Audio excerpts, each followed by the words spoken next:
La réunion du comité central d'entreprise d'Air France a été violemment interrompue ce matin. Dans la matinée, la direction avait confirmé que son plan de restructuration menacerait de 1900 postes, une annonce qui a provoqué la colère de centaines d'employés. Air France a fermement condamné les violences physiques et annoncé son intention de porter plainte. En effet, comme on peut le voir sur ces images, le directeur des ressources humaines, Xavier Brossetta, a été très violemment pris à partie. Sa chemise a été déchirée et selon un délégué syndical, il a manqué de se faire lyncher. Le directeur d'Air France à Orly, Pierre Plissonnier, a également fini torse nu.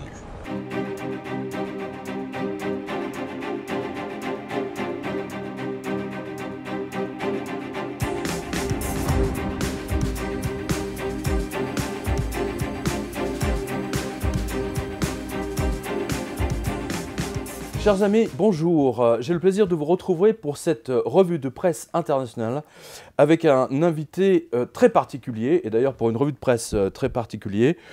François Dominiot, bonjour. Vous êtes syndicaliste Air France. C'est la première fois que nous avons un syndicaliste qui nous accompagne dans cette revue de presse. Et bien entendu, c'est l'actualité qui m'a amené en fait à inviter François pour nous parler d'Air France. Alors, vous avez pu voir, et je vous en remercie, le grand papier que j'avais fait qui s'appelait Hommage aux syndicalistes d'Air France. Vous avez vu que toute la presse, l'intégralité des TV, des radios, des journaux et des magazines ont condamné l'action des syndicalistes lors de la fameuse réunion. Pourquoi ? Tout simplement parce que vous ne le savez peut-être pas, mais Europe 1, RTL, toutes les télévisions, BFM, iTélé, etc. D'ailleurs, vous avez pu le remarquer lors de la dernière campagne de publicité Air France. Le budget Air France représente entre 10 et 15 et parfois même 20% à l'année dans certains médias presse. Je pense notamment au Nouvel Observateur, à l'Express, etc. Donc il va de soi qu'il ne pouvait pas prendre parti pour les syndicalistes. Vous vous rendez compte ? Pour une chemise d'arraché, c'est triste. Hein, c'est ce que j'ai dit lors d'une autre interview, et un autre syndicaliste d'ailleurs l'a repris. Johnny Hallyday a passé sa vie à se faire arracher sa chemise, et il n'en est pas mort. C'était également le cas des Beatles, des Claude François, des Rolling Stones.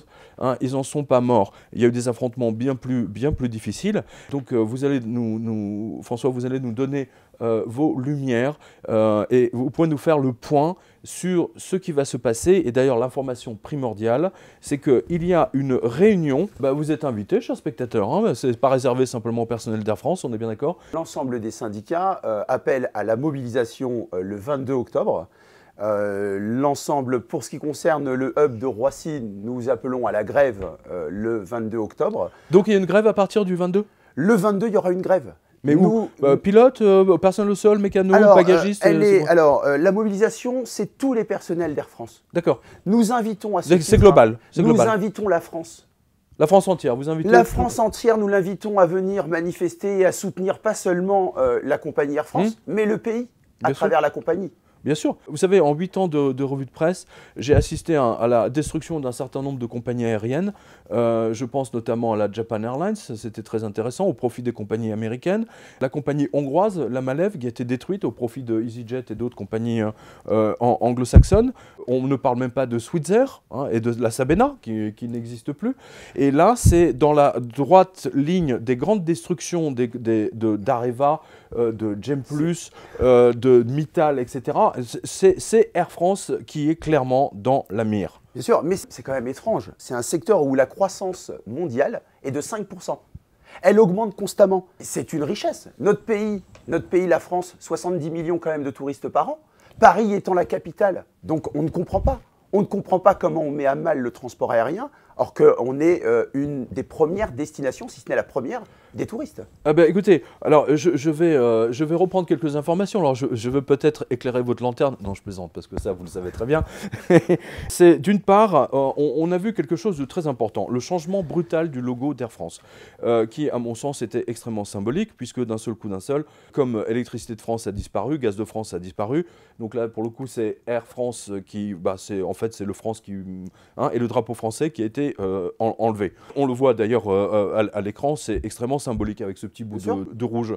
Ça a choqué personne, ça, déjà à l'époque? C'est parce que ça donnait le tempo, ce changement de logo brutal. C'est un point marketing, tout simplement. Mais derrière, ça cache quand même une perte d'identité de notre compagnie. Et on l'a perdu sur tout ce qui est produit Air France, on a un nom accolé avec un petit trait rouge. Voilà, allez chercher à savoir, comprendre. Je suis même étonné, très sincèrement, je le dis au personnel Air France auquel je rends hommage à nouveau, à travers mon badge chef de cabine, qu'un chef de cabine m'a très gentiment offert, ainsi que les hôtesses reconnaîtront ce foulard.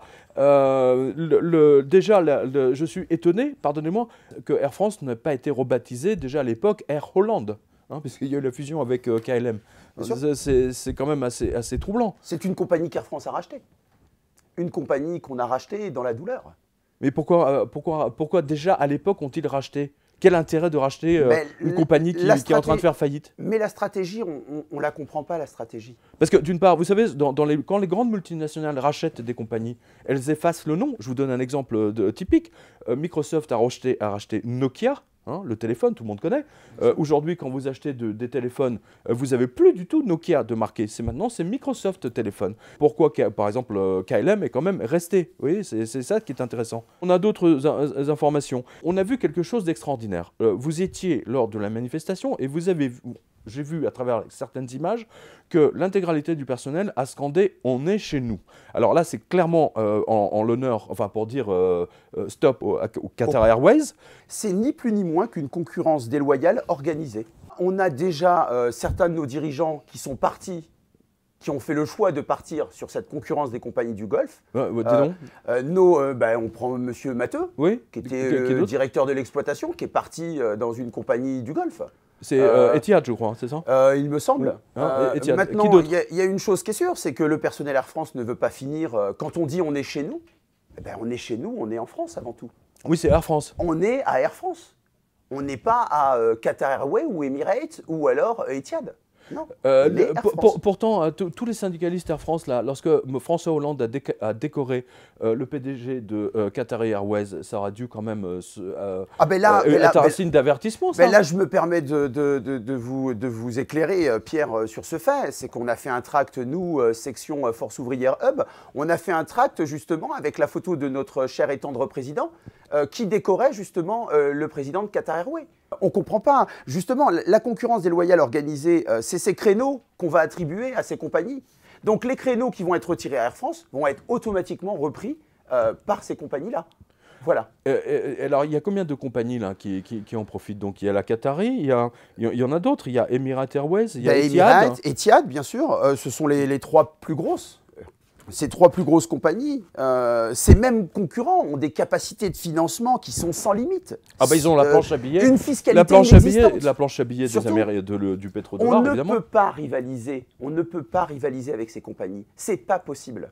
On ne peut pas. Nous, on est Air France. On a un service au client qui est bien différent. On a une expérience, on a un professionnalisme, on a tout ce bagage qui nous véhicule depuis plus de 80 ans. Qui fait la force d'Air France. Pourquoi un client choisit Air France?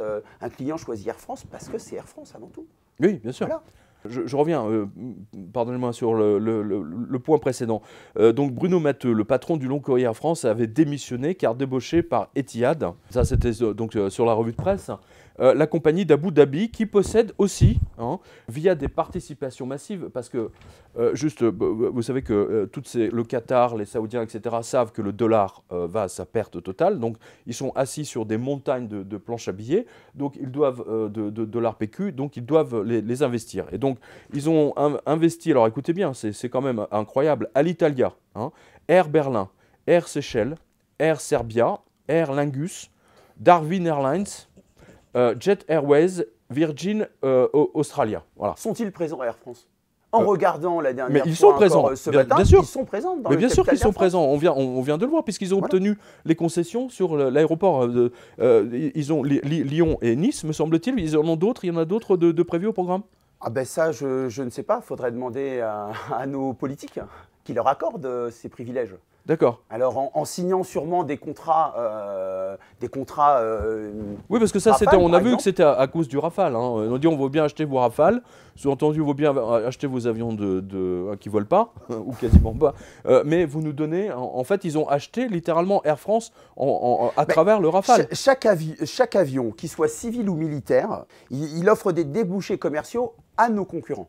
Combien de salariés Air France sont impactés à chaque fois qu'une ligne liaison d'un point à une ville A, ville B, disparaît, que Air France supprime une ligne.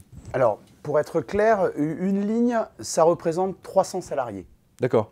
Là, 300 salariés Air France, on est d'accord. 300 salariés Air France. Ouais. Si on se base sur les 10% du plan B, les 10% du plan B, c'est 300 commandants et pilotes confondus, 900 hôtesses et stewards et 1700 personnels au sol. Ce qui nous donne 3000 personnes, 2900 personnes d'emplois supprimés sur les 10 lignes. Oui, et on l'a vu dans la presse, dans le Canard enchaîné, 5000 personnes, 5000 autres sont prévus pour l'année prochaine. 2017, Mais ça sera après les présidentielles, soyez-en sûrs. Le licenciement, c'est après les élections présidentielles. Est-ce une stratégie forcément électorale? Évidemment que c'est une stratégie. Ah d'accord, bon, c'était une question. L'Élysée avait demandé à la FNAC de ne pas procéder au licenciement avant les élections. Toutes les grandes entreprises ont licencié après les élections. Voilà. Donc ce ne sera pas étonnant. Justement, une des raisons pour lesquelles le conflit à France a été si maltraité par les médias, c'est parce que les médias passent leur temps à découper et à coller des dépêches Agence France Presse. Or, il se trouve, et vous allez le voir derrière nous, je pense que c'était dans le Canard enchaîné, là pour le coup, l'AFP est en très très bonne main, socialiste bien entendu. C'est un lecteur qui m'a envoyé cette photo, et l'article vous montre à quel point l'information est contrôlée en toute discrétion à l'Agence France Presse. Bon, c'est pas nouveau certes, mais c'est important de savoir qui pilote l'AFP et comment. Vous savez, ce qui m'a étonné, c'est même Jean-Jacques Bourdin sur RMC qui n'a eu strictement aucune empathie, on va dire, pour les salariés. 5 salariés encore en garde à vue. Des voyous, a dit Manuel Valls. N'est-il pas logique que des voyous soient arrêtés chez eux et gardés à vue? Ce ne sont pas des voyous, ce sont juste des gens qui ont défendu leurs droits à leur emploi, à leur salaire. Parce que retenir 5 gars qui défendent leur emploi, une nuit entière, une journée entière, comme des voyous, vous savez bien que c'est un abus, monsieur Bourdin. Mais quel abus? Si des faits délictueux ont été commis, Monsieur si Bourdin, des violences ont été exercées, où est l'abus? Eh bien, je vais vous le dire. Nous sommes dans un état de droit. Garder 24 heures des gens en prison, pour quoi faire? Vous pouvez me dire? Pour les faire craquer? Manuel Valls, quand il est allé rouler la caisse, là, les mécaniques, en disant « c'est des voyous, faut les punir », on l'a pas entendu parler comme ça, quand c'était Cahuzac, qui était pourtant son collègue. Il n'a pas été dire c'est un voyou, il faut des sanctions lourdes. Là, s'il y va du côté des patrons. Il n'est pas censé être socialiste. Celui-là, monsieur Bourdin, je sais que des dirigeants sont venus et ont dit à 2900 personnes, messieurs, dames, c'est le dialogue social, signé ici, vous êtes morts. Oui, mais est-ce une raison? Oui, monsieur Bourdin, oui. Est-ce une raison? On se le demande, Et les 2000 personnes qui vont au tapis, dites un mot, monsieur Bourdin, en leur faveur. Parlez-moi de la violence des puissants, de l'humiliation qu'ils font subir aux gens. Alors ça, la bonne société, ça lui fait rien. L'ouvrier, il est là pour se taire et souffrir. Eh ben non. De temps à autre, il y en a qui se font prendre la chemise. Moi, je dis aux gens, recommencez. Pensez à ces gens. Recommencer? Oui, bien sûr. Vous leur dites recommencer ce matin. Oui. La seule chose qui les concernait, tous ces présentateurs vedettes, entre guillemets, c'est le coup de la chemise Gucci ou Prada ou Hugo Boss qui leur a été déchiré. C'est tout à fait incroyable. Non, mais c'est absolument incroyable. Le fait qu'ils partent avec Mélenchon et sur BFM, c'était encore plus flagrant. La dinde, là, elle était persuadée. Ah oui, mais il y a eu des violences. Le fait que 3000 personnes perdent leur peau, ils laissent leur peau, là, ça ne la dérangeait pas. On peut comprendre la détresse de ces salariés, mais peut-elle tout permettre? Peut-elle justifier ces violences? On a quand même vu des cadres d'Air France se faire molester, la chemise en lambeaux, face contre terre, et puis bien aussi... sûr, quelle horreur! Bien sûr. C'est de la violence physique. Et c'est stupéfiant, totalement stupéfiant. On voit bien que les médias, les journalistes des médias parisiens sont déconnectés de la réalité comme les énarques qui vous pilotent. À ce juste titre, M. Bourdin, il me semble, a reçu Christophe Malodji, qui est notre secrétaire général. Il a parlé bien trop souvent que de la chemise. De toute façon, on n'a pas parlé du fond, de l'essentiel. Évidemment. La chemise permet de masquer l'essentiel. Bien sûr, mais voilà. Dans tous les médias, ce que j'ai constaté, sur toutes les infos, il y a plus du 3/4 de l'annonce, c'est que sur les images de la chemise. Oui, c'est ça. On ne parle pas du fond, on ne parle pas du carnage, Zoom du viol sur la chemise du personnel. Voilà. Donc que la chemise, tout le temps la chemise. Voilà. Écoutez, mais ça fait 4 ans qu'ils nous font les poches quand même. On a vu sur les images, justement, on a parlé d'un vigile qui était dans le coma. Hein, du moins, c'est comme ça qu'il a été présenté. Qu'est-ce qu'il en est exactement? Qu'est-ce qui s'est passé?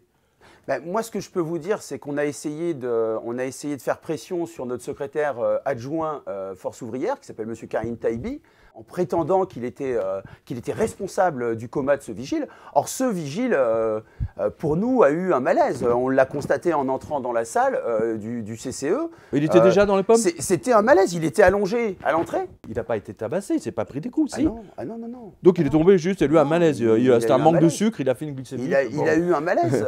C'est simplement un malaise. Les journaux ont Alors, repris un petit peu plus alors, c'est quoi? Alors comment se fait-il justement qu'on nous dit violence, coma, machin, etc. Enfin, c'est quand même, c'est monter la mayonnaise un peu haut, non? Il y a combien de personnes là qui ont été jugées? 7, c'est ça? Alors c'est 5. 5? C'est 5 à ma connaissance. 5 qui sont mis à pied. Oui. Et il y en a plusieurs qui vont être convoqués pour des sanctions. Voilà. D'autres, donc 5 plus d'autres. Plus d'autres personnes qui ont participé à l'ouverture de la grille. Donc il me semble qu'il y a c'est des pilotes ou c'est des bagagistes, je ne sais plus. C'est confondu. Hein. Il y a 2 stewards, il y a plusieurs personnes aussi bien de l'escale que du cargo. C'est mélangé.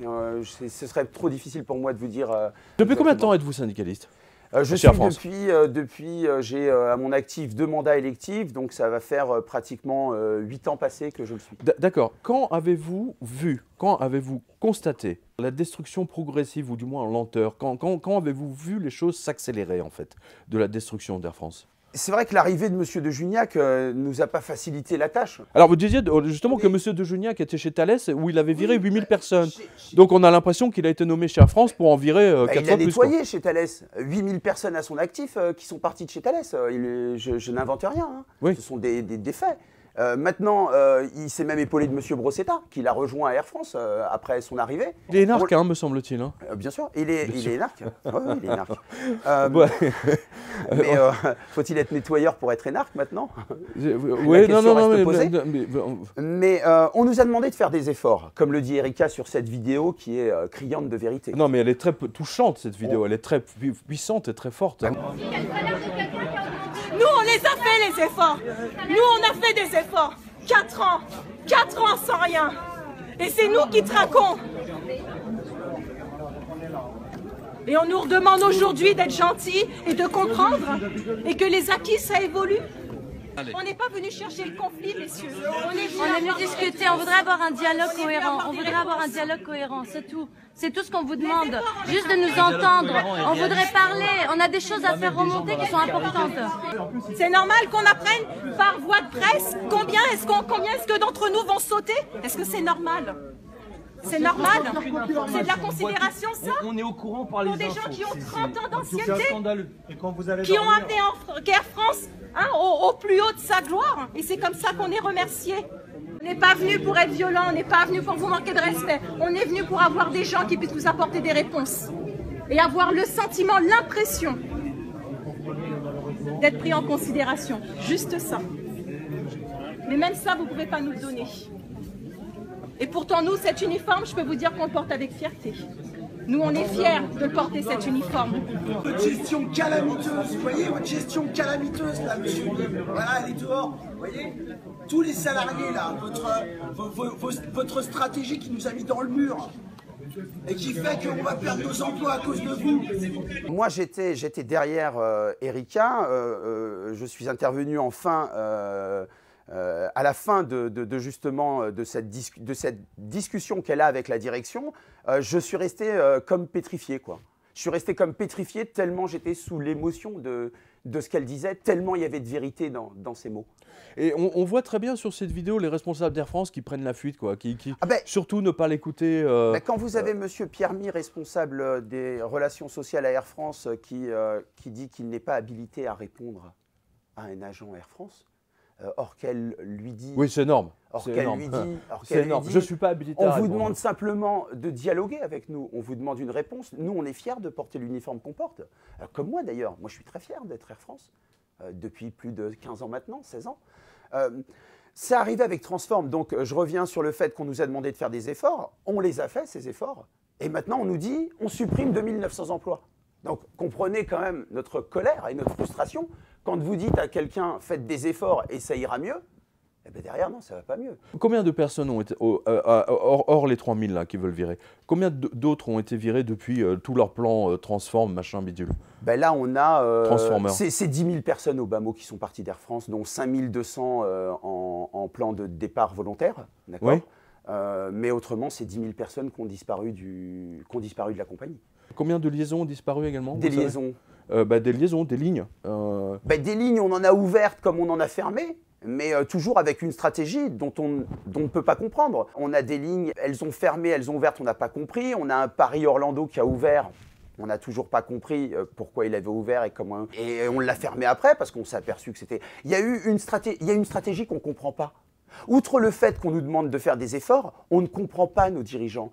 Paris-Orlando, c'est une demande très précise de la part de Disneyland pour amener les touristes français à Orlando. C'est là où il y a Disneyland, hein, c'est pas compliqué. Encore, ça serait un Paris-Miami, on comprendrait, mais Orlando, tout le monde s'en fout, quoi. À part Disneyland. C'est l'intérêt. Donc on voit bien que Air France, certaines liaisons sont prises au profit d'intérêts américains et pas du tout français, par exemple. Je constate simplement qu'on a des dirigeants avec qui le dialogue social est plus que difficile. Vous avez déjà discuté avec De Gignac, vous avez déjà J'ai déjà échangé. Regardez, on prend un exemple pur et simple. On a été en grève le 2 août de l'an dernier. J'ai été personnellement sollicité, monsieur De Gignac, au terminal G, avec des collègues du syndicat Force ouvrière. Sa réponse, il nous a écoutés pendant 10 minutes, un quart d'heure. Je lui ai dit, voilà, monsieur De Gignac, j'ai 600 lois d'IAR dans la main. Qu'est-ce qu'on en fait? Est-ce qu'on peut discuter? Est-ce qu'on peut trouver un terrain d'entente? On n'a jamais été recontacté. Oui, ils s'en foutent, quoi. Ouais. On n'a jamais été recontacté. Je ne vais pas dire qu'ils s'en foutent, mais on n'a pas été recontacté. En fait, vous êtes des manants. Vous êtes des manants pour ces gens-là. C'est vraiment l'impression qu'on a. Permettez-moi simplement juste une anecdote qui va... Lorsqu'on a remis ces fameuses lois d'IAR à monsieur Plissonnier, qui est un des deux... qui est le directeur des ressources humaines long courrier, qui a aussi perdu sa chemise durant ces événements du 5. Oui. La seule chose qu'il nous a dit quand il avait ses lois d'IAR dans la main, mais où sont les heures de ces lois d'IAR? J'ai pas compris. Les heures, c'est-à-dire il fallait... Vous savez, la loi d'IAR nous oblige à stipuler 1 heure de début de grève et 1 heure de fin de grève. D'accord. Ce qui l'intéressait, c'était le début et la fin de la grève de ces salariés qu'il avait dans la main. D'accord. De ces lois d'IAR. On lui a dit, mais monsieur Plissonnier, ce sont des lois d'IAR à 24 heures. Donc c'est toute la journée que les salariés, les 600 salariés de piste seront en grève. Et de là est parti notre combat avec la direction réelle, parce qu'on n'a que du mépris. Est-ce qu'on peut imaginer que la grève devienne, après de la journée du 22 octobre, est-ce qu'on peut imaginer que d'un seul coup, cette grève devienne extrêmement dure et que toute la compagnie Air France soit immobilisée du sol au plafond, si j'ose dire? C'est pas le but du mouvement. Nous, ce qu'on veut, c'est qu'Air France vive. On ne veut pas immobiliser notre compagnie. On ne veut pas tuer notre compagnie. Non, loin de là. On veut la faire vivre. Vivre avec le cœur, avec le travail qu'on fournit chaque jour. Mais si on est contraint de monter pour sauver notre compagnie et de se battre pour sauver nos emplois, on le fera. Et le 22, j'espère que toute la France sera derrière nous. Parce que si on a réveillé socialement la France, eh bien on est content, on est fier. Ah ben là, c'est clairement, là, voilà, vous avez réveillé. Ça a été on est fiers d'avoir réveillé la France. Les commerces ont enregistré une baisse de 10 à 15% de leur chiffre d'affaires après les événements d'Air France. Parce que d'un seul coup, tout le monde a compris que le prochain, ça peut être lui ou elle. Donc effectivement, la France, toute la France est concernée. Tous les Français sont concernés. Mais, vous savez, j'écoutais Xavier Mathieu encore la dernière fois, qui pour moi a très très bien saisi, puisqu'il l'a vécu, et il faut vivre ces choses-là pour les comprendre. Il a fait une excellente intervention d'ailleurs sur Canal. Bien sûr, parce que c'est le même scénario. On promet des choses aux salariés pour ensuite fermer ou les licencier. Ben, c'est Mittal, voilà. C'est l'affaire Mittal. Disait, c'est l'affaire Alstom, c'est pareil. Je suis pacifiste, je suis un grand pacifiste. Vous savez, c'est le fameux syndicaliste. C'est le fameux syndicaliste qui s'est battu, qui était contre Hollande, et ensuite de Conti. Des Conti, et ensuite comment François Hollande l'a acheté en lui donnant un mandat de député. Mais c'était absolument scandaleux. Non, on a fermé là. Là, c'est même pas la même chose. Là, on a fermé Continental. Ils ont gagné pour l'instant 6 procès sur 7. Ou 5 procès sur 6, il me semble. Non, mais ce que je veux dire par là, c'est qu'ils ont acheté les syndicalistes. Ah, il y en a un, oui, qui est parti. Ah bah oui, il y en a un pour ce qui concerne Florange, là. Oui. Là, vous parlez de Florange, ah bah oui, il est passé de l'autre côté, c'est clair. Hein, il a été acheté. Ah, c'est absolument Mais M. stupéfiant. Chirac aussi est passé de l'autre côté, il me semble. Et il est passé de l'autre côté. C'est étonnant. Vous avez pas le sentiment que les syndicats ont été un peu trop calmes, justement, depuis le début de la crise, depuis 2008? Il me semble qu'on... Vous n'avez pas l'impression d'avoir pactisé avec le diable, mais que maintenant, Il me ça vous semble explose à la figure? qu'on s'identifie de plus en plus à des gueux. Voilà, à des gueux, ni plus ni moins. On est des gueux, alors il faut qu'on se réveille, parce que si, comme vous le dites souvent, le roi c'est M. Hollande aujourd'hui, eh ben nous, on ne veut pas être des gueux. On est des gens qui payons nos impôts, on est des gens qui votons. On représente quelque chose, Air France. Air France, ce n'est pas des ouvriers, c'est pour la plupart des agents qualifiés, des agents qui ont des diplômes. Hyper qualifiés. Et c'est des agents, encore une fois, hein, j'insiste là-dessus, c'est des agents qui aiment avant tout leur compagnie. Ils aiment leur compagnie. Et là, ce qu'on leur dit, hein, on leur dit que leur compagnie peut finir dans les griffes d'une des compagnies du Golfe. Et ça, c'est très grave. Mais c'est exactement ce qu'ils veulent. Mais attendez, je suis la crise financière depuis février 2008, et que le nombre de fois où j'ai vu des compagnies, soit qui ont été rachetées, soit qui ont été liquidées parce qu'elles refusaient le rachat, je parle de compagnies aériennes, hein, on est bien d'accord, c'est absolument innombrable. Donc là, la stratégie, elle est claire. C'est exactement ce qu'on a vu avec toutes les autres grandes industries, Alcatel, etc., Gem+, Air France doit tomber aux mains d'une compagnie du Moyen-Orient. Et ils sont en train de vous pousser à la grève générale. Ma question n'était pas innocente. Mais avant ça, Pierre, vous faites bien de le redire, mais avant ça, on a quasi contraint les salariés de partir avec ce plan de départ volontaire. On a des conditions de travail sur le terrain qui sont exécrables. On a des temps de prise de service avec des parkings éloignés où un salarié, il met un mois, rien que de son temps, pour aller se garer, juste pour prendre son service, sur du temps personnel. Ça, il faut le savoir. On a des conditions sur des zones d'enregistrement où on voit... Cet été, il y avait quoi? Il y avait des étudiants, il y avait des intérimaires, et il y avait très peu d'agents qualifiés. Voilà, c'était ma question. Très peu d'agents qualifiés. La question, est-ce que Air France fait comme le ministère de la Justice ou comme le Parti Socialiste? Est-ce qu'il embauche du personnel, je ne sais plus comment on appelle ça, démarqués, on va dire, qui viennent de Roumanie, de Tchécoslovaquie, d'Estonie, etc. Non, non. C'était que des étudiants cet été? C'était des étudiants, c'était des contrats de qualification, c'était beaucoup d'intérimaires. C'était à 300 € du mois, quoi. L'intérim est... mais c'est affolant, le nombre d'intérimaires qu'on a, rien que sur les passages et sur les EDAC de l'aéroport de Roissy. Qu'est-ce que c'est, EDAC? Les EDAC, c'est le lieu où c'est l'activité passage, c'est là où vous trouvez des agents qui embarquent les vols et qui enregistrent les vols, et qui sont sur ces zones où ils aiguillent les passagers. Voilà.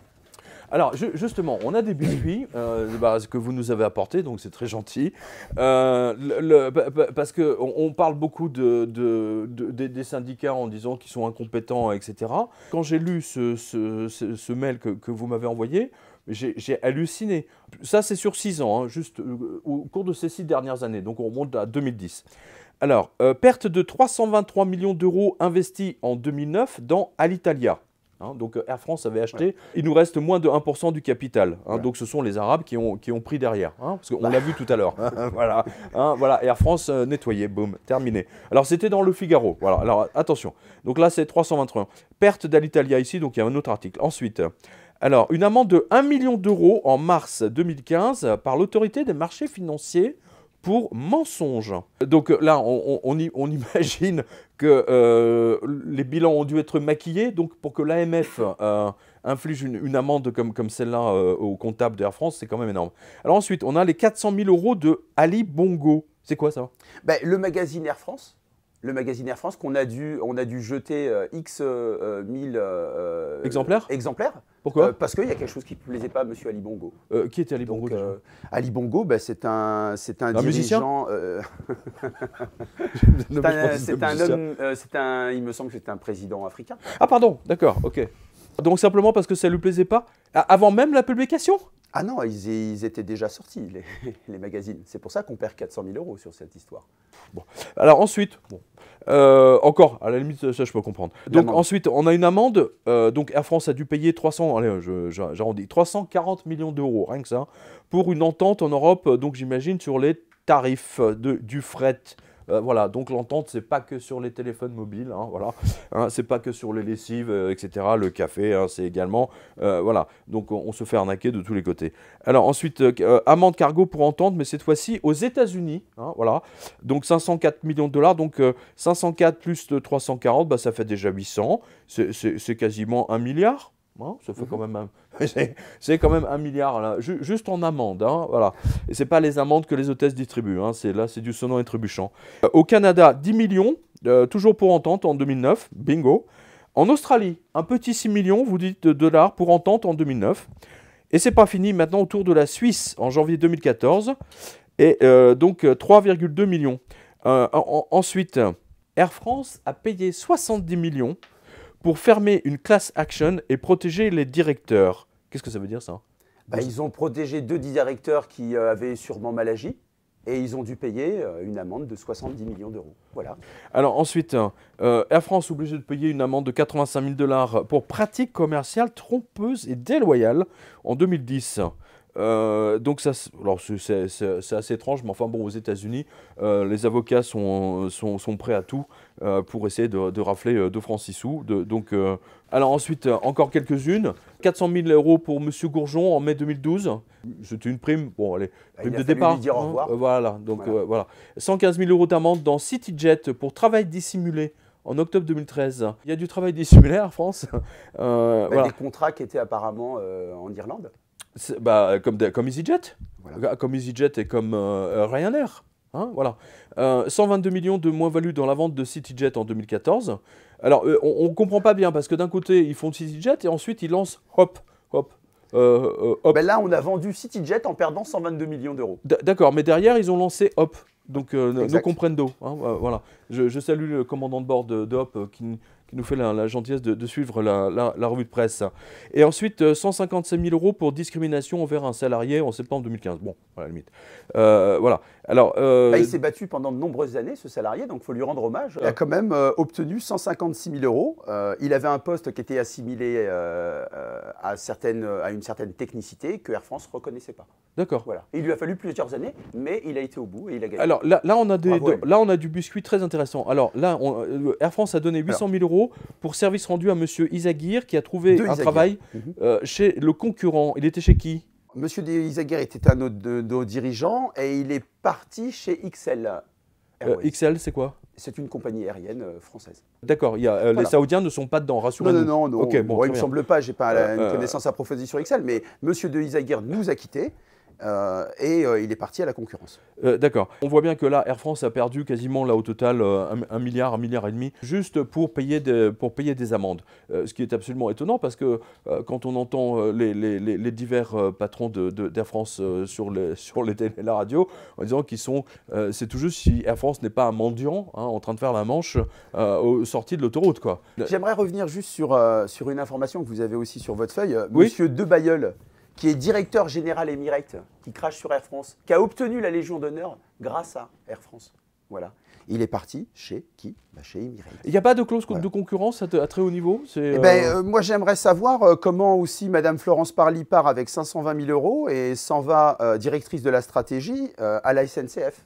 Elle part, elle connaît toute la stratégie, entre guillemets, d'Air France, et elle part à la concurrence. D'accord. Voilà. Effectivement, mais j'imagine que tous ces gens sont énarques, c'est ça? Je sais pas. Ça doit être ça. ça aide. Ça aide. Effectivement, donc on voit bien qu'il y a une stratégie. Je dis parce que je chronique, vous savez, les problèmes d'Air France depuis maintenant très très longtemps. Pour ma part, je vois bien qu'on en a déjà parlé ensemble il y a quand même 1 ou 2 ans, qu'il y a une stratégie de destruction d'Air France. Et là, ce qui s'est passé récemment est pour moi la confirmation. Et que la destruction d'Air France, c'est la destruction du pays tout entier. Pour moi, c'est vraiment le symbole de la destruction de la France qui est en route. C'est la grande trahison de nos politiques. D'ailleurs, j'avais intitulé ce papier « Comment le PS et l'UMP ont vendu Air France ». C'est quand même pas... C'est politique. Nous, on pense c'est politique. Tous les salariés vous, syndicalistes, vous n'osez pas trop aller sur ce terrain-là. Si vous voulez, nous, on alerte. On est là pour alerter déjà sur le terrain dans les conditions de travail des salariés. Ensuite, on alerte dans un deuxième temps nos responsables, nos dirigeants. Et puis ensuite, on va alerter les politiques, comme on l'a fait à de nombreuses reprises. On a quand même écrit à monsieur le Premier ministre. On a écrit à une députée qui trouvait qu'on avait beaucoup de privilèges. On lui a sagement dit à madame Françoise Dubois, que je salue, que nous n'avions pas de privilèges à Air France, mais nous avions des acquis. Les billets GP en faisaient partie et figurent sur le contrat de travail. Les conséquences de tout ça, alors c'est 1823 emplois supprimés au sol. C'est 890 emplois environ, entre le personnel navigant technique, qui sont les pilotes et les commandants, et les personnels navigants commerciaux, qui sont les hôtesses et les stewards. Donc on est sur ces 2900 et on n'en dément pas. On n'en dément pas. Et on veut absolument garder tout notre personnel. La suppression du personnel navigant, hein, par définition, est le reflet de la suppression des lignes. Oui. Hein, donc on voit bien qu'il y a une suppression progressive, une montée en puissance des liaisons Air France, du rayonnement d'Air France, au profit bon, peu importe, d'autres compagnies. On est en train de nous faire baisser de gamme. On ne veut plus que Air France joue dans la cour des grands, apparemment. On veut qu'Air France c'est genre SAS, quoi. Hein, Scandinavian Airline System. Voilà, je ne sais pas, j'ai du respect pour SAS, que j'ai connu il y a plus de 20 ans. Puisque maintenant, ça fait depuis 89 que j'arpente l'aéroport. Mais c'est vrai qu'on a une impression de grandeur qui tombe petit à petit. Qui tombe. C'est un avion qui se crache. Qui tombe. Regardez, on prend un exemple, Pierre. Il y a eu les 80 ans d'Air France. Oui. 80 ans. Qu'est-ce qu'on fait 80 ans? On invite les salariés 80 ans. On peut voir sur tous les personnels qui sont des agents comme moi, aucun n'a été invité. Par contre, on a eu tout le gratin. Tout le gratin, les mondanités parisiennes, les journalistes, les hommes politiques, les acteurs, les comédiens. Alors, j'en veux à personne. Mais Air France, c'est avant tout. Clairement, les énarques qui dirigent Air France vous font sentir que vous êtes des gueux, quoi. on est des gueux. Vous n'êtes même pas invité à l'anniversaire de votre propre compagnie, c'est beau. C'est beau. Personne n'y était. C'est beau. Vous savez, non, mais ça me fait penser, vous savez, à cette scène des visiteurs, là, où Jean Reno jette une cuisse de poulet, vous savez. Paf, va manger. C'est vraiment ça, quoi. On voit on voit la nouvelle aristocratie. Non, mais c'est très marrant, on a l'impression d'être revenu en 1789, quoi. C'est très étrange. La machine qui s'est mise en route chez nous, on est consterné de voir ça. On est consterné, c'est une violence quotidienne. Une violence quotidienne. Aujourd'hui, j'entendais, ou je lisais dans un article, M. de Juniac dire que les relations sociales vont bon train à Air France, mais... Oui, c'est-à-dire que les relations sociales vont pour lui, ça va dans le bon sens du moment qu'il vire des gens, quoi. Voilà, donc c'est un bon dialogue. Quels efforts il se frotte les mains après. Voilà, donc là, ça va être 3000 l'année prochaine, ça va être 5000 de plus. Pendant que les salariés du sol, que je représente en partie, même si j'essaye de représenter l'ensemble des personnels Air France, qu'est-ce qu'ils ont fait? Ils demandent aux pilotes de faire des efforts. Qu'est-ce qu'ils ont fait comme effort, nos dirigeants? Le plan Transform ne les concernait pas. Comment vous voulez, charité ordonnée commence par soi-même, n'est-ce pas, et continue par soi-même. Alors, ils n'ont pas un échantillon de charité. Si M. de Juniac, il me semble, a multiplié son salaire par 2. Oh, je ne sais pas par combien. Si, j'ai vu ça. Mais il arrive, tiens, mon salaire n'est pas assez haut, comme c'est le PDG, tiens, comme multiplie. Il avait soi-disant renoncé à une part de sa part variable. Mais moi ce que j'ai envie de dire aujourd'hui, ce qui m'importe, ce n'est pas le salaire de nos dirigeants. On conçoit qu'ils aient un autre salaire que le nôtre, mais on ne conçoit pas que tout le monde ne soit pas au régime, que tout le monde n'ait pas des efforts à concevoir et à faire.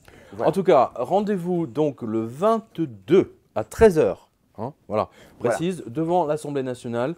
Toute la France, tous les Français et Françaises sont conviés à venir soutenir Air France. Ça va au-delà du soutien syndical, ça va de soi. À travers la destruction d'Air France, c'est la France qui est détruite. C'est ce que je vois. Je voudrais remercier tous les messages de tous les Français, de tous les délégués syndicaux à travers toute la France, qui ont été touchés et qui sont plus que touchés par ce qui se passe dans notre compagnie. Écoutez, merci pour ces explications, François. C'est très merci à vous. C'est très gentil à vous. Alors vous restez avec nous parce qu'on continue, on va aborder on va aborder la destruction de la France, mais par d'autres moyens. Hein, vous allez voir. Il y a une logique dans tout ça. Air France n'est juste qu'un bout, c'est un morceau du puzzle de ce qu'ils sont en train de détruire. Il y a plusieurs personnes, alors des gendarmes depuis effectivement m'ont alerté là-dessus également, à la suite du logo Air France. Notre lecteur Sébastien dit « Je réagis au thème de la disparition programmée de la France suite à votre évocation du logo Air France vers un concept plus soft et moins français. Avez-vous vu l'évolution du logo de la Gendarmerie nationale, fait en septembre 2015 ? Voici la présentation en grande pompe du logo sur Facebook. Accrochez-vous et ne mangez rien au moment de visionner le nouveau logo, sous peine de vous étrangler. » Alors, que voit-on ? Regardez bien. La disparition du drapeau, hein, bleu, blanc, rouge. La disparition du symbole historique de la grenade pour les gendarmes, qui sont des anciens grenadiers hein, de Napoléon, par définition. Et l'apparition d'un symbole sans sens, horrible, ressemblant à un croc de boucher ou à une faux, hein, un slogan farceur proche d'une farce humaine, nous dit le lecteur. C'est pitoyable, nous dit-il. J'en ris, j'en pleure, c'est pathétique, affligeant de nullité et insultant pour les gendarmes, pour notre histoire et pour notre nation. Le seul réconfort pour moi, poursuit-il, a été les réactions et les commentaires postés sur Facebook montrant au moins que le peuple réagit et n'accepte pas cette mascarade. Pauvre France, dépouillée petit à petit de tout, bientôt nue, bientôt morte. Le franc désigne l'origine, l'homme libre affranchi, etc. La disparition programmée de la France à tous les niveaux est un signe annoncé de notre esclavagisme. Et alors je suis totalement d'accord avec Sébastien, c'est ce qu'on voit à travers la France. Le Japon achète avec son PQ, sa planche à billets, hein, 30% de notre dette. Et nous, on rembourse avec des lignes aériennes, avec des hôtels particuliers, etc., etc. C'est vraiment pas normal. On voit que la France est dépouillée, dépecée, et vous en êtes le symbole vivant. Et donc, bravo aux syndicalistes d'Air France pour, je vous le dis, à travers vous, de ne pas être allés à l'abattoir tête baissée. Parce que ce que Air France attendait, hein, c'est littéralement, on va en virer 3000 de plus, hein, vous la fermez, vous prenez votre pécule, dégagez, il n'y a rien à dire. Voilà, terminé. Et puis si je puis me permettre, c'est qu'en 2017, il y en a 5000 qui attendent encore. Parce qu'on n'en a pas parlé, mais on peut en parler aussi.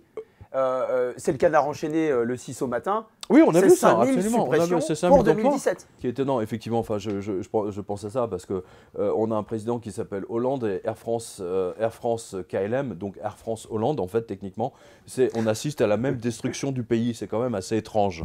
Hein. N'oubliez pas, la foudre avait frappé deux fois de suite l'avion de Monsieur présidentiel de Monsieur Hollande lors de son tout premier déplacement en tant que président de la République, puisqu'il allait à Francfort ou à Berlin, je ne me souviens plus, et le pilote a été obligé de faire demi-tour.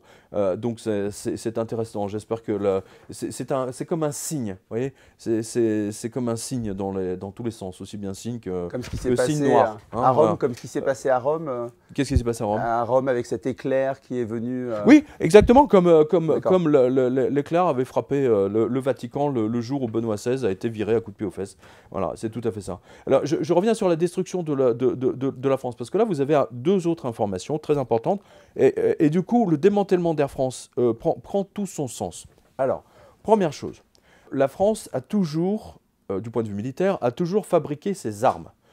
Canons, il suffit d'aller au parc, aux Invalides, hein, pour voir tout cet alignement de canons de Napoléon, etc. C'était de fabrication, pour la plupart, c'était de fabrication française.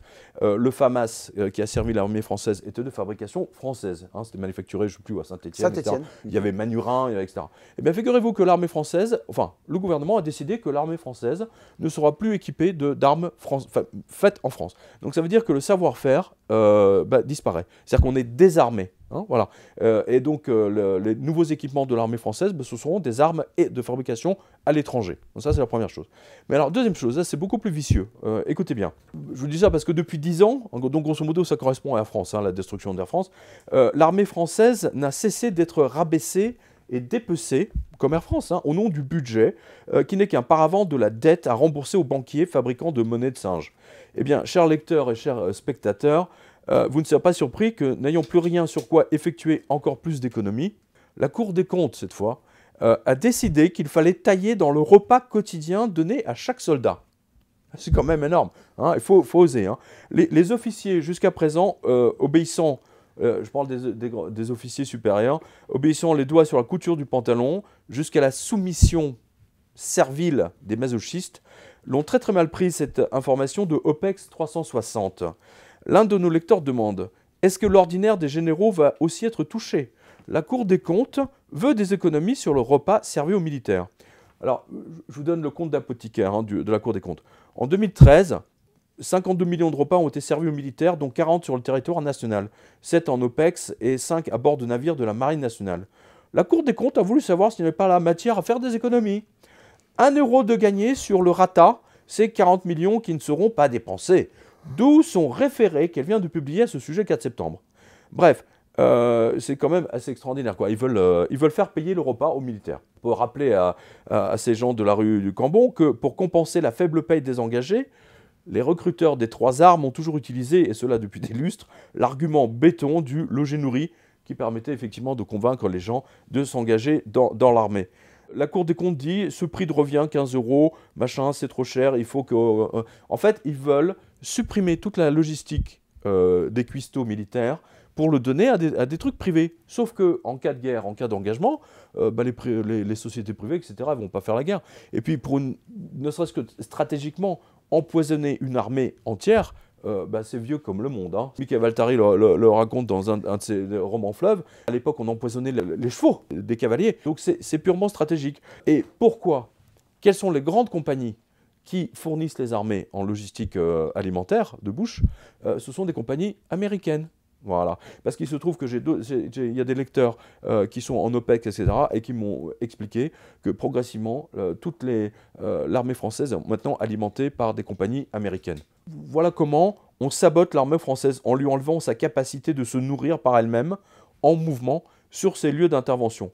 Et ça rejoint Air France. La destruction d'Air France, c'est la suppression du rayonnement. C'est-à-dire la capacité de joindre un autre pays très loin. C'est-à-dire que vraiment, on va se transformer, effectivement, vous avez raison de le dire tout à l'heure, dans une sous-préfecture des États-Unis ou de l'Allemagne. Hein, voilà. Donc, prochaine étape, faire payer un loyer de caserne à chaque soldat. Hein, ça a été évoqué, histoire que l'État français puisse rembourser les rouleaux de PQ, justement la monnaie de singe, à la Banque du Japon. Voilà, donc là vous avez le lien sur OPEX 360. Ça vous inspire quoi ça en tant que citoyen cette fois et pas syndicaliste?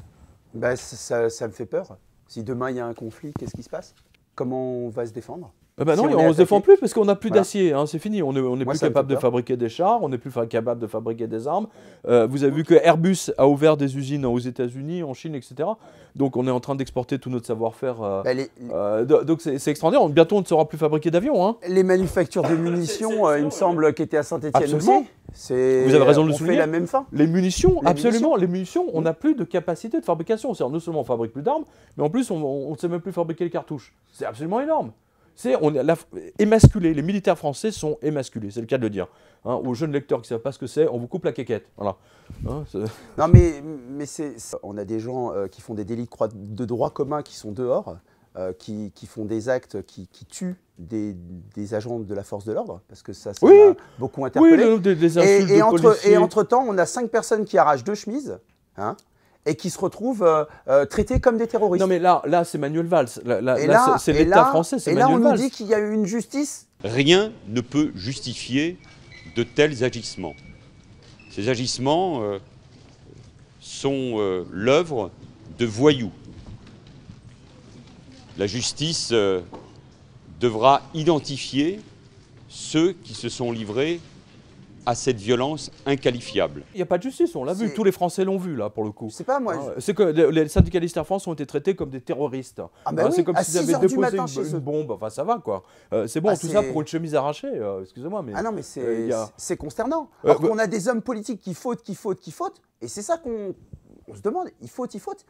C'est toujours soit des non-lieux, soit du sursis, c'est la grande trahison des Français par les politiques, hein. C'est très net. Mais on y assiste, alors qu'on ne nous dise pas qu'il n'y a pas une justice à 2 vitesses, parce que tout le monde se sent... mais tout le monde est dégoûté de tout ça. Ça saute aux yeux, comment ne pas le voir? Mais encore une fois, on n'est que des gueux. Justement, à propos de gueux, entre guillemets, que des gueux. La destruction de la France, Alors, le plan Vigipirate étendu, écoutez bien, aux agriculteurs. C'est quand même énorme. Hein, Monsieur Brousseau nous apprend que l'État a enfin réagi, 3 ans après toutes les infos que vous avez vues dans cette revue de presse, à la suite des vols d'animaux chez les paysans. Donc, ils se faisaient voler leurs vaches, leurs moutons, le raisin, enfin, la totale. À Couerne, donc en Bretagne, des éleveurs se sont fait voler une partie de leur cheptel dans la nuit de samedi. Une dizaine de brebis et un bélier ont disparu. Ailleurs, c'est un viticulteur qui s'est fait voler pour 40 000 € de récolte de raisins. Les exemples dans la presse régionale ne manquent pas, hélas. Mais comment policiers, gendarmes et militaires vont-ils pouvoir quadriller toute la France agricole? C'est du purement, c'est de l'impossible, et on voit que c'est de l'enfumage médiatique fait par le gouvernement, par la cellule de communication de l'Élysée. Donc c'était dans Ouest France. Vous voyez que la destruction de la France, c'est à tous les niveaux. C'est vraiment strictement à tous les niveaux. De toute façon, c'est des combats. Il n'y a que des combats qui se passent. Qu'est-ce qu'on voit socialement? On voit les bonnets rouges, ben, ils ont porté leur action. Les agriculteurs, qu'est-ce qu'ils ont fait? Ils sont venus à Paris, ils ont obtenu. Les gens du voyage, eh ben, ils ont bloqué la A1, ils ont obtenu. Oui, ils n'ont pas été réveillés à 5 h du matin. Hein, voilà. pour, ah ben non. Ils ont bloqué non. toute la... Ah ben on voit quand même que quand il y a des mouvements forts d'amener, il y a des réponses.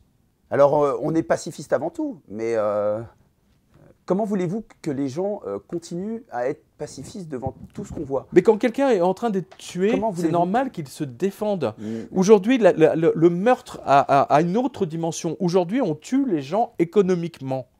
C'est ça un viol social. C'est ça qu'on voit. C'est un meurtre économique. C'est un viol social. Tous les gens qui sont licenciés, qui sont au chômage, le divorce, en général, 1 fois sur 2, voire 2 fois sur 3, est dans la foulée. Ils perdent tout. Il disait que Xavier Mathieu, mortel. Rien qu'à Conti, c'était 400 divorces. C'était voilà. 4 suicides. Moi, j'aimerais pas que dans notre compagnie, il y ait des gens, de mes collègues, qui se suicident. Ou moi-même. Tout est envisageable. Donc, c'est quand même des vies complètement mises à mort. Socialement, quand on n'a plus de travail, on n'existe presque plus socialement. Alors, justement, dans la destruction de la France, alors, je n'ai pas fait exprès dans cette revue de presse, mais les informations qu'on a rentrent dans l'ensemble. Alors, toujours dans la destruction de la France, alors là, c'est assez amusant, écoutez bien. À propos des policiers, ils réclament leurs heures supplémentaires. Alors ça, c'est une information que je vais donner bien avant nos amis de BFM-VC. Lyon Magazine a publié un